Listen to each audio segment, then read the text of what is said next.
Here I am with my stash of seeds for the year, taking inventory, getting ready to see what I want to get started, what I want to grow, make some garden decisions. So one thing that I don't actually have in my stash this year are seeds of perennials to speak of.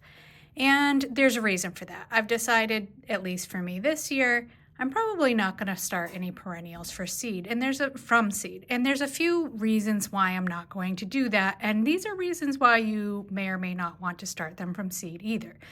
Now, let's just say right off that perennials can be started from seed.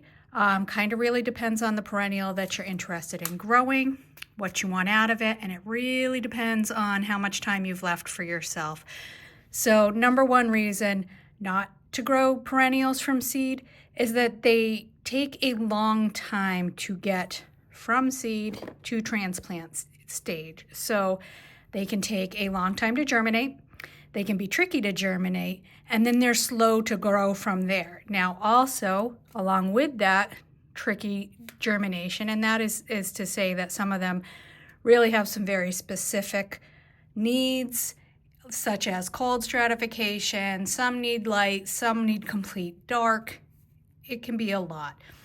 They also tend to be slow to germinate, and then you can experience a lot of scattered germination, meaning that the same set of seeds, you may have a range of weeks between the first and the last to come up, and that can get tricky trying to determine whether or not those seeds are actually going to grow for you.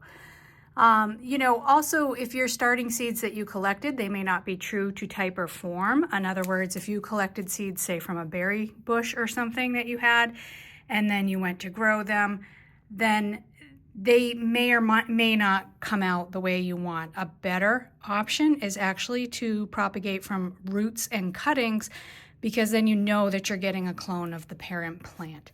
So those are some of the reasons that I'm reconsidering starting anything that is a perennial from seed this year. I think I'm going to focus this year on my annuals, switch over, do some growing with more microgreens, and use this time in the early winter for that, and maybe do some perennials next year. But I think for the few that I need this year, I'm just going to skip it and go ahead and buy those few from the nursery when the time comes.